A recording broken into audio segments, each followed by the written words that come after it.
Buenas noches. En un momento comienzo terminando de aquí de contestar unas preguntas y ya me conecto, arrancamos con el análisis, pero quería hacer, primero voy a hacer unos comentarios y dar una información que creo que es importante sobre la situación de Venezuela, lo que ha sucedido en el narcorrégimen en las últimas 48 horas, información muy, pero muy importante. Denme unos segundos, estoy terminando aquí.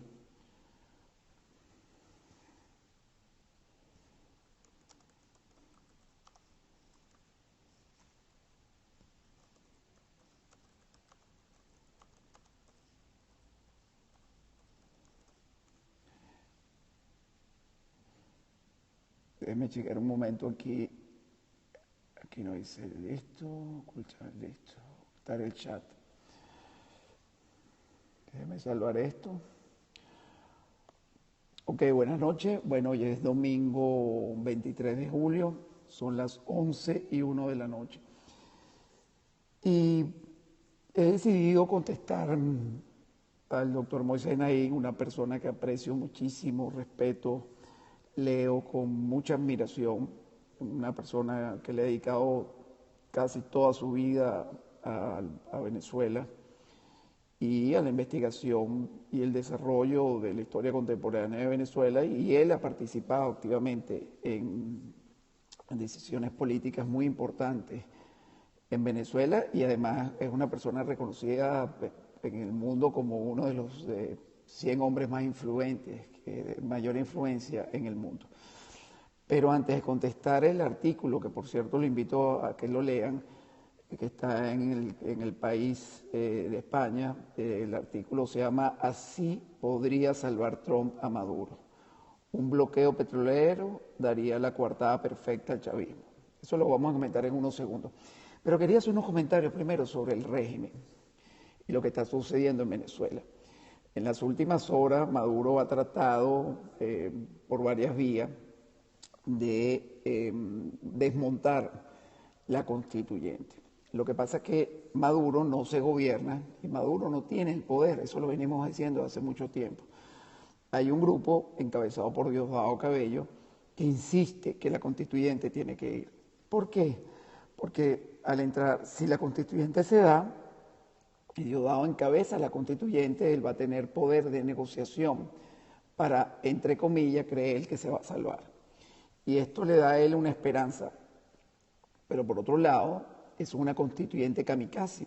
De llevarse la constituyente, ellos saben en el fondo, tanto Nicolás Maduro como Diosdado y todo ese grupete de radicales, que es como estrellar un avión contra el pueblo venezolano, y un avión no mataría 30 millones. Y ellos están en un gran problema. En estas horas se están dando negociaciones. Eso no tiene nada de malo, no tiene absolutamente nada de malo que se den negociaciones. Por supuesto, las negociaciones tienen que ser muy claras, es como ellos salen y lo antes posible.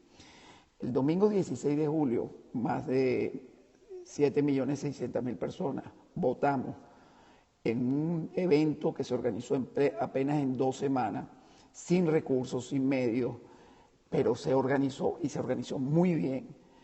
Le dijimos al mundo 3 cosas. Una, que la constituyente no va. 2, que las Fuerzas Armadas y los poderes públicos tenían que estar a la par de la Constitución y del pueblo. Y 3, que la Asamblea Nacional tenía un mandato que se le dio, por cierto, en el 2015, el 6 de diciembre, para que cumplieran y nombraran nuevos poderes públicos. Cosa que hizo esta semana, un poco tardía, pero lo hizo, y eso hay que aplaudirlo. Y ya vemos las reacciones del régimen secuestrando a los nuevos magistrados legalmente nombrados, constitucionalmente nombrados. Eso es desesperación. Pero anoche, en una reunión que hubo al finalizar el programa La Hojilla, Nicolás Maduro y Diosdado Cabello se reunieron y bueno, fue una pelea grande. Casi se van a las manos, se insultaron. Están desesperados. Primero, porque no tienen gente. Segundo, que es insostenible electoralmente. Está totalmente desorganizado todo esto, porque esto lo improvisaron ellos. Acuérdense, cuando empezaron las protestas, ellos sacaron ese as bajo de la manga, y eso no es que, o sea, uno tiene que saber si el pueblo desea una constituyente, pero además hay algo más grave, que los militares que ellos están tratando de convencer de que la constituyente es una salida, no se lo creen, porque esos militares que entran en la academia, que entran a estudiar, lo primero que le pegan por el pecho es la Constitución. Y cuando ellos se gradúan y juran ante la bandera y ante la Constitución que la van a hacer respetar, porque esa Constitución es la hija de Chávez, que la refrendó una parte del país. Yo no la voté, yo voté en contra de esa Constitución porque tenía muchas debilidades y creo que se podría haber hecho mucho mejor. Pero la respeto, la acato porque es mi Constitución. Y ese problema que tiene Maduro, que tiene Diosdado, que tienen esta cuerda de narcotraficantes, terroristas, delincuentes, es que no pueden acabar con el legado de la persona que ellos dicen que admiran, que es el comandante supremo. Pero el comandante supremo de los venezolanos no es Hugo Chávez, es la Constitución. Y eso es lo que los venezolanos ratificamos, lo hemos ratificado muchas veces, y es porque los muchachos, los encapuchados, los escuderos, millones de personas en la calle están defendiendo. Cuando en la calle se le dice a la gente que quiere, la gente dice muy claramente, queremos libertad.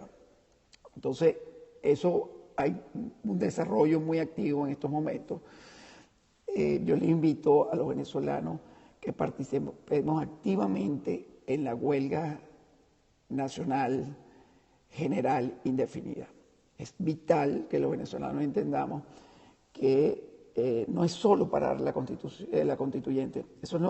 Para mí eso no tiene importancia realmente, y se lo digo, porque eso no se va a llevar a cabo y nunca lo van a poder implantar, porque el pueblo venezolano ya se decidió a cambiar. María Corina ahí ha sido muy, pero muy clara. María Corina lo dice a cada rato y a veces la gente no escucha bien. María Corina, esto es irreversible. Tarde o temprano ellos se tienen que ir, pero se van a ir más temprano que tarde. Entonces, eso es una reflexión que hago antes de empezar a comentar el artículo de Moisés Naim. Ahí está mi Twitter, que me pueden escribir también aquí a través de Periscope para contestarle las cosas. Yo voy a responder, yo suelo ser un tipo muy vulgar, un tipo muy ordinario, porque a los chavistas y a esta gente, estos maduristas, no los chavistas en general, porque hay gente chavista muy sana, gente muy buena, yo conozco muchos chavistas buenos, ahora es muy difícil conseguir un madurista bueno. Y a veces uno se exalta y soy muy duro con la gente de la MUT y con la oposición, porque hay una oposición, por supuesto, oficialista y soy implacable con estos carajos. Pero el doctor Moisés Naim tiene un trato especial. Es un venezolano y me da una oportunidad de ejercer un derecho que tengo yo como ciudadano del mundo y además como ciudadano venezolano, de poder debatir con él ideas. Por supuesto, yo nunca estaría a la altura del doctor Moisés Naim, pero me siento como respondiéndole y analizando su artículo, porque es una responsabilidad que siento como ciudadano venezolano y como ciudadano norteamericano. Y afecta mis dos orígenes, y eso es importante. Y el doctor Moisés Naim, como dije antes, al principio, escribió un artículo que fue publicado el 23 de julio, que dice: así podría salvar Trump a Maduro.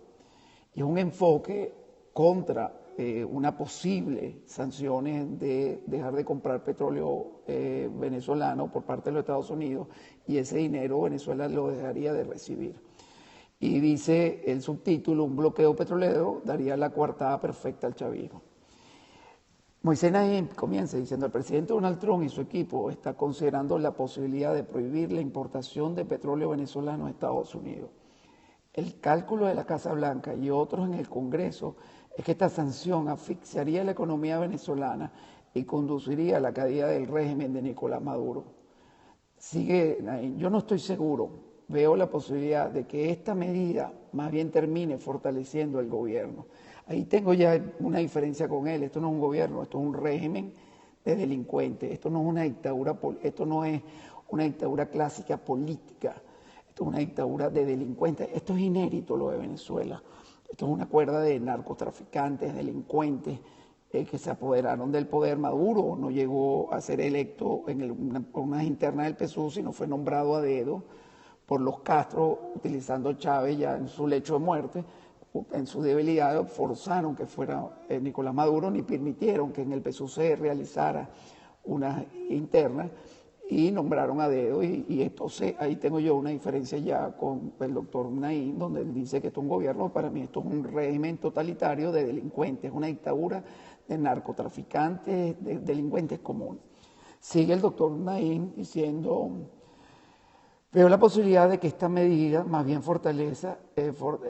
termine fortaleciendo el gobierno de Caracas, debilitando la oposición, oigan muy bien, debilitando la oposición y agravando la crisis humanitaria que está devastando a los venezolanos. Doctor Naim, es casi imposible debilitar la oposición de Venezuela. La oposición de Venezuela aprendió, y la oposición de Venezuela no es la MUD. La oposición de Venezuela son 30 millones de venezolanos empoderados, gritando libertad. La oposición de Venezuela tiene 110 días en la calle, luchando por su libertad, dando su vida. Todos esos jóvenes que han dado su vida, que están luchando hoy, que van a salir mañana, todos esos sindicatos que han llamado protesta, están claros, no hay nada que los debilite. ¿Cómo usted puede debilitar a una persona como María Corina Machado, a Ledesma, a Leopoldo López, a Enrique Capriles, a Freddy Guevara, a todos estos muchachos diputados jóvenes? ¿Cómo usted puede debilitar a una madre que le ha matado a su hijo? ¿Cómo usted puede debilitar a un venezolano a soñar, a mejorar? Eso no se quita. Y eso no lo va a quitar un régimen, porque una sanción económica lo lleve adelante. Entonces, el caso de Venezuela, esta crisis, doctor Naim, no la generó la falta de dinero, la generó la falta de valores y principios, la falta del respeto a la Constitución. No es una crisis económica, esto no es una dictadura clásica, se lo repito, esto es una dictadura de delincuentes. Pero no me voy a pegar en cada uno, voy a seguir. Sigue el doctor Naim diciendo: Trump ha anunciado que impondría severas sanciones económicas a Venezuela si Maduro lleva adelante su intención de convocar comicios para una asamblea constituyente. Los más de 500 diputados que saldrían elegidos en un proceso tutelado y trampeado por el régimen tendrían la misión de reescribir la Constitución. La fundada preocupación es que la intención de Maduro y sus socios cubanos es de usar la nueva Constitución, cuya redacción y aprobación controlarían para imponer instituciones políticas, económicas, como lo que ha imperado en Cuba. Doctor Naim, ellos no necesitan hacer una Constitución nueva para el control de las instituciones y hacer lo que se hace en Cuba. Ellos han hecho con la Constitución actual lo que les da la gana. Y eso no legaliza, ellos pueden reescribir lo que quieran, pero eso no legaliza o lleva institucionalmente a que el crimen sea legal, que el narcotráfico sea legal. Ellos no van a poder poner una ley que podrán pasar toneladas de cocaína o seguirán vendiendo armas o tratas de blanca o eso a través de leyes. Eso es inaudito. Entonces, el problema es que Maduro quiere borrar de una vez por todas el legado de Chávez. Maduro quiere borrar y sobre todo Diosdado, tener el poder de las instituciones, entre comillas, legalmente, para seguir haciendo de Venezuela un narcoestado. Entonces, el fin de estas sanciones, que vamos a explicar más adelante, usted trata de darle un poder supremo, la cual no tiene. Pero continúo con su artículo. Por otro lado, más de 7 millones, que fueron, doctor Naim, 7 millones, más de 7 millones 500, casi 1.600.000 de venezolanos que participaron en una consulta organizada por la oposición, manifestaron su repudio a esta constituyente.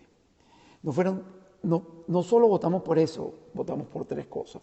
1, el rechazo de la constituyente. 2, que las Fuerzas Armadas y los poderes públicos se tenían que apegar a la Constitución y estar al lado del pueblo. Y 3, por supuesto, que se nombraran los nuevos poderes públicos por mandato del pueblo y que tiene que cumplir la Asamblea Nacional.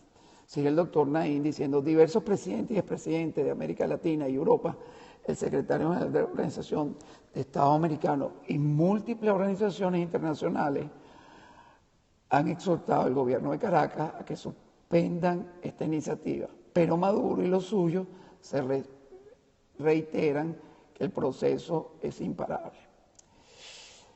Esto, como expliqué antes, empecé a comentar el artículo, hay cambios, es muy dinámica la operación, hay muchos actores y eso está cambiando. Comparto con él todo lo que he escrito ahí, porque es verdad, el apoyo internacional, la exigencia de la comunidad internacional y de inclusive la iglesia, de sus aliados, de gente muy cercana a Maduro, le ha pedido el caso del presidente de Colombia, que ellos trabajaron hasta hace poco en el Acuerdo de Paz de Colombia. Y eso es verdad. Sigue el doctor Naim diciendo, de resultar de esto cierto, Trump ha prometido sanciones más severas de las que ya hay. ¿Cuáles sanciones hay? Voy a repetir esto porque esto es importante. De resultar esto cierto, que se dé la Constitución, Trump ha prometido sanciones más severas de las que ya hay. Ahorita no hay sanciones contra Venezuela. No existe una sanción contra Venezuela.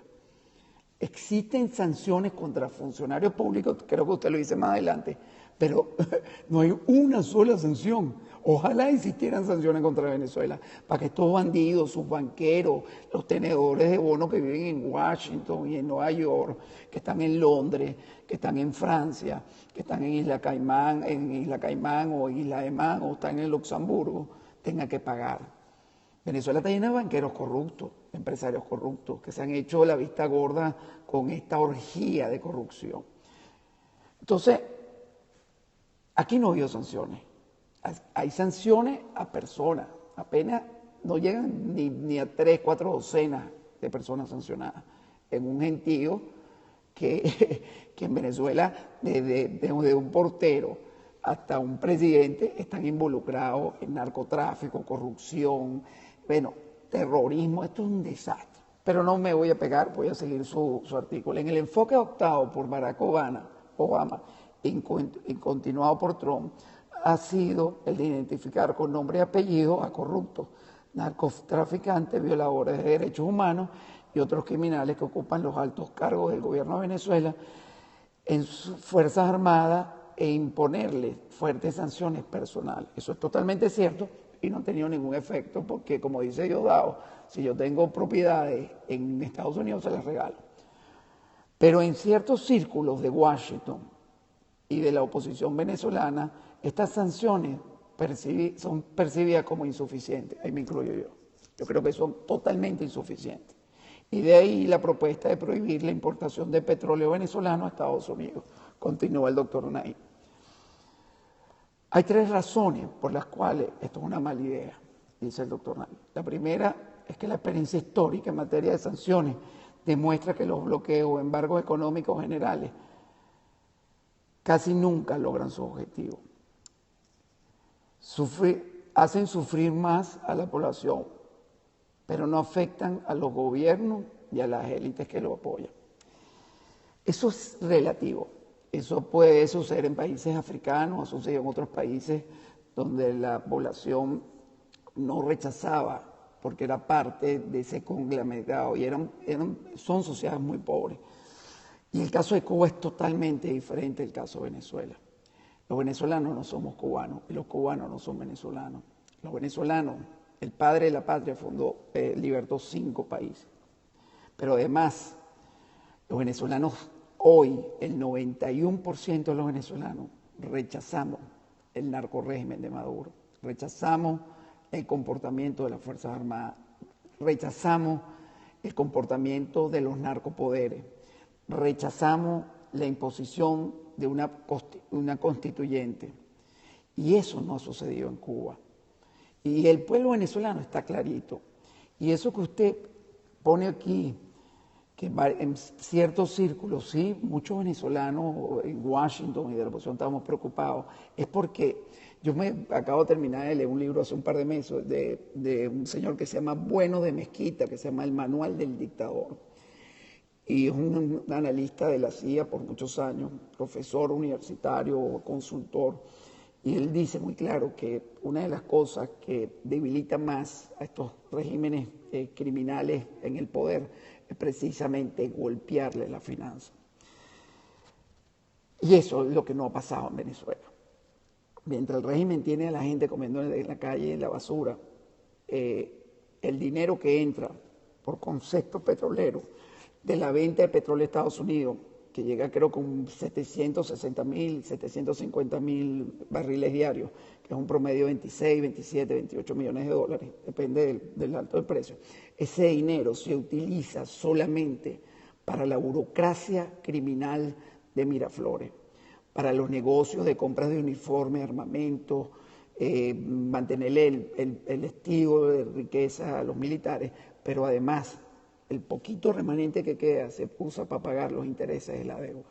Entonces, esa sanción, si Estados Unidos ojalá deje de comprar petróleo, no castigaría al ya castigado pueblo venezolano, que usted inclusive lo menciona en el artículo.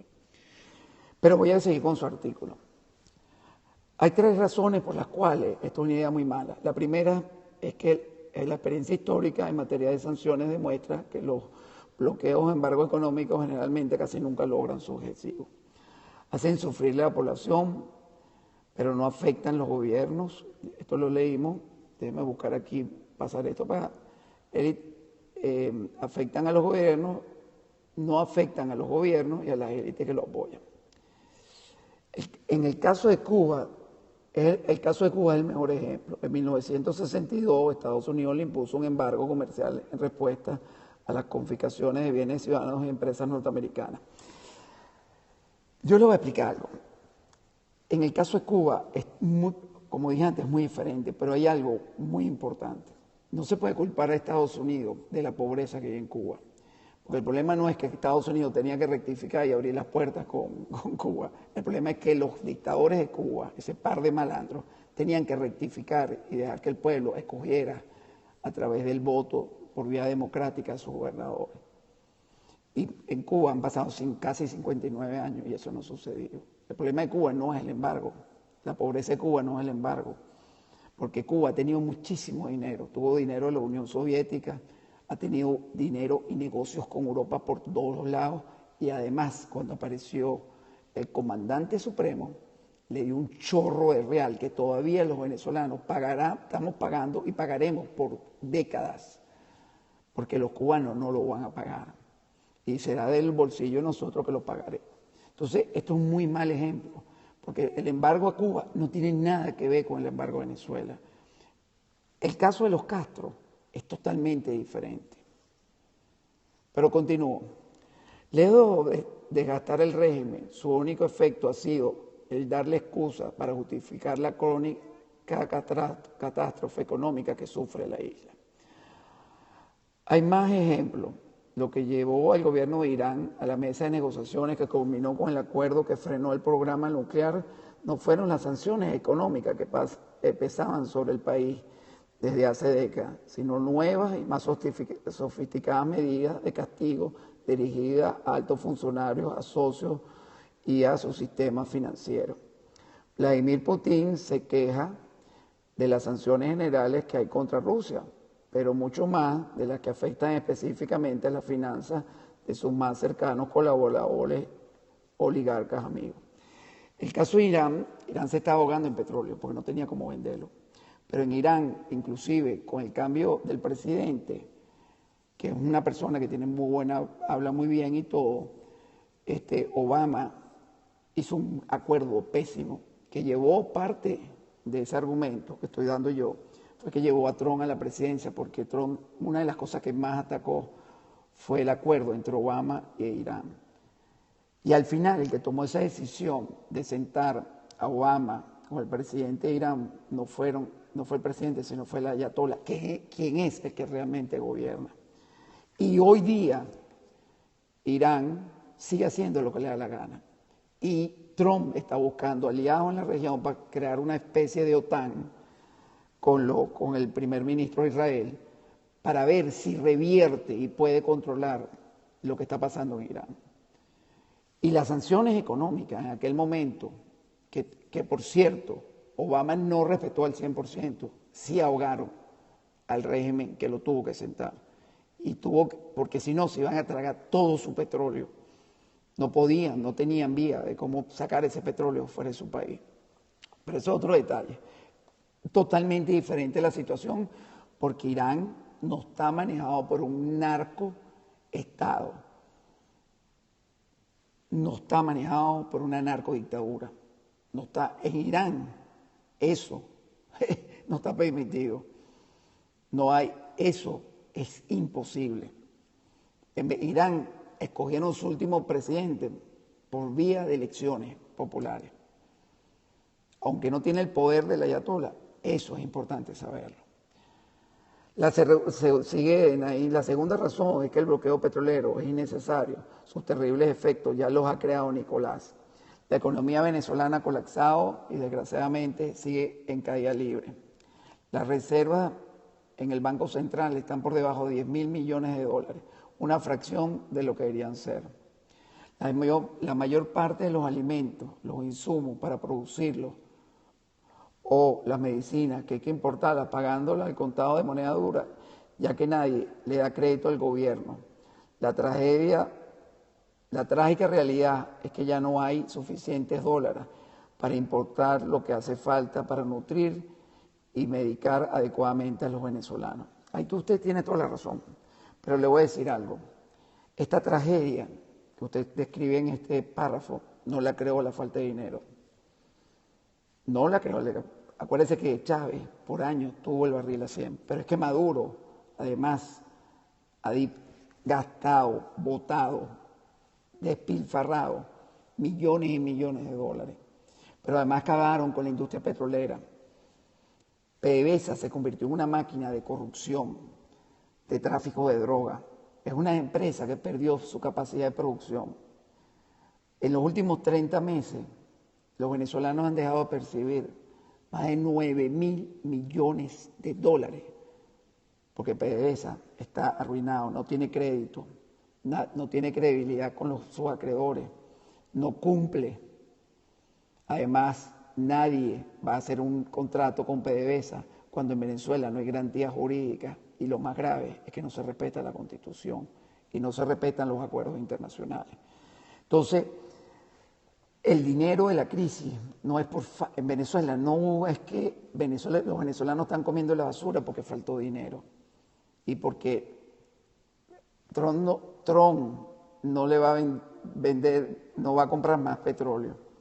No, el problema de Venezuela, la gente come la basura por la corrupción, porque no hay respeto a la Constitución, porque no le importa el pueblo, porque se ha utilizado todo ese dinero del pueblo en aviones, en apartamentos, en todas partes del mundo, en pagar amantes, comprar. Mire, no existe un chavista que no tenga un reloj encima. Yo ni uso reloj, pero no existe un chavista o un madurista que no tenga un reloj que valga menos de 25 o 30 mil. Entre ellos compiten el que tiene el reloj más caro. Miren los negocios de los bolichicos. ¿Cómo montan estas empresas en Nueva York de capitales que manejan carteras de 6.000, 5.000, 7.000 millones de dólares? Que por cierto, hay muchos miembros de la oposición oficialista involucrados en esos bonos de sangre y de miseria. Es otro tema, pero no me voy a desviar. Si el barril llegara hoy a 1.000, doctor Moisés Naín, no pasaría nada si dejamos este narcorégimen. Si el barril llega y nosotros pudiéramos producir 5 millones de barriles diarios, no hay manera de salvar a Maduro, porque el problema de Maduro no es dinero, es su incapacidad de gobernar, es su nivel putrefacto en el espíritu que tiene de corrupción, porque Maduro nunca se sudó su trabajo y no le duele el dinero del pueblo venezolano. Y ninguno es lo que lo sigo. Cuando digo Maduro hablo del narcorrégimen, no hablo de una persona individual. Pero a ellos no les importa el país. Ellos lo que hicieron fue crear pobreza, miseria, desgracia. Y eso es lo que estamos pagando. Entonces, nada de esto, que en su artículo describe que una sanción aceleraría más que, sí, ya, la pobreza de Venezuela es una pobreza extrema, una miseria extrema. Sigo con el artículo del doctor Naín. Y la tercera razón, la tragedia venezolana tiene responsables muy claros. Si ya saben cómo se van a... aquí veo una anotación mía. La tragedia venezolana tiene responsables muy claros. El mundo ya entendió que los venezolanos sufren por culpa de la oligarquía chavista que ha gobernado al país durante 18 años bajo la tutela de La Habana. Ahora ni siquiera los simpatizantes más fanáticos pueden defender los resultados de la revolución bolivariana sin hacer el ridículo. Un bloqueo petrolero impuesto por Donald Trump sería una maravillosa oportunidad de tabla de salvación política para Maduro. Eso lo voy a volver a comentar, que lo escribe el doctor Naim. Trump sería presentado como el responsable del hambre de los venezolanos. Doctor Naim, por Dios. ¿Usted cree que alguien a esta altura de esta tragedia, Maduro con 90% de rechazo, todo el mundo quiere que se vaya, se va a creer que Trump, que no tiene ni 6 meses en el poder, es responsable de esto, si deja de comprar petróleo venezolano? Doctor Naim, por Dios, usted es un hombre brillante. Maduro ha venido denunciando la guerra económica declarada por el Imperio del Norte contra Venezuela como la causa de los males del país. Si la gente se lo creyera, Maduro no tuviera ese nivel de rechazo. Nadie se lo cree. Mire, hay una anécdota, me contó en estos días unos diputados, doctor Naim, buenísima, que Pedro Carreño agarró a un diputado de Anzoátegui y le da golpe aquí en la frente y le decía: mira, quiero decirte una cosa, esta es la cárcel de nosotros, decía Carreño dentro de la asamblea.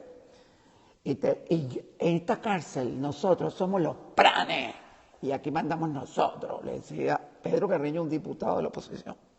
Para que usted vea el nivel de locura de estos tipos. Nadie en Venezuela se cree que ni Obama, ni la guerra de la galaxia, ni el cambio climático, ni la vida que acabaron en Marte que inventaba Chávez es culpable de la tragedia. Todo el mundo responsabiliza hoy día a Maduro y a su régimen, a esa narcodictadura. Entonces, esto es imposible que cambie. No hay manera que cambie, ni las vallas más grandes, ni con todo ese aparataje mediático que tienen.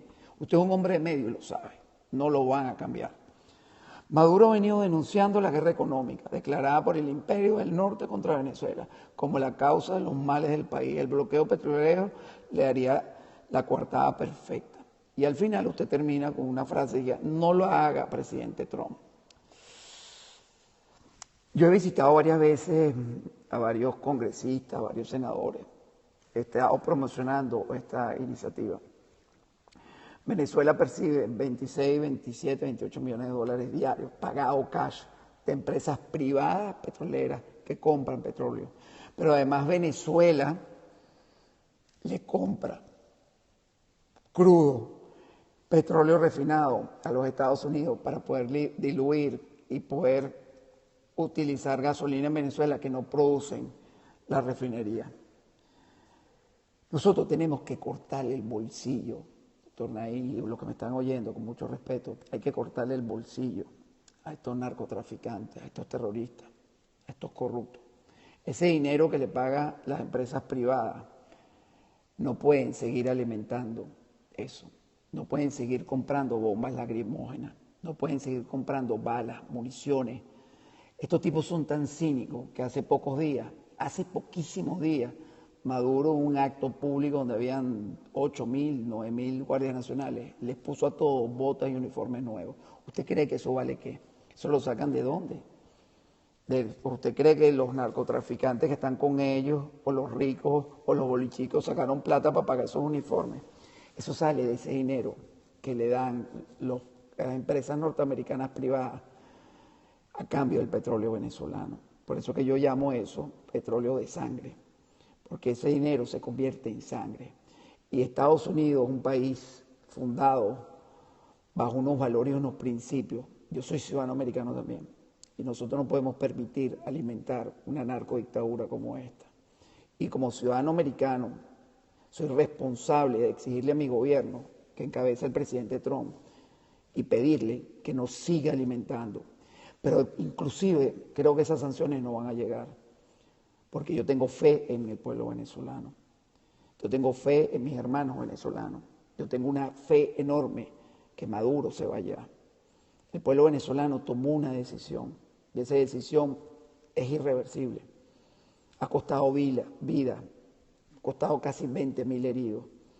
Empresas saqueadas, como decía María Corina, expropiar es robar en Venezuela. Empresas desaparecidas, millones de empleos que ya no regresan. Pero el pueblo venezolano tiene algo más rico, de mayor riqueza que el petróleo, que el oro, que el coltrán, que el uranio, que los diamantes, que las esmeraldas. Tiene coraje, tiene grandeza. Y por eso le tengo que contestar lo que le contesté. Porque usted le está dando un poder a Maduro que él no tiene. Maduro no es Superman. Maduro no es un tipo de fortaleza, ni de valores y principios. Y las personas en la vida que no tienen fortaleza, no tienen valores y principios, se desboronan. Se desboronan con un castillo de arena que le pega una ola. Lo que pasa es que los venezolanos nos descuidamos y los políticos nos abandonaron y entraron en un juego perverso de negocios con ellos. Ahora han aparecido nuevos líderes, nuevos políticos, hay una camada de nuevos dirigentes y esto va a cambiar. Con mucho respeto, doctor Naim, gracias por la oportunidad de poder contestarle. Gracias por hacer esto un debate público. Esto es parte de las libertades, de la democracia. Ojalá alguien me conteste. Ojalá al doctor Naim le contesten con mucho respeto y consideración porque se lo merece. Es un venezolano de bien, pero además un ciudadano del mundo. Muchas gracias, buenas noches y ojalá pudieran compartir esto.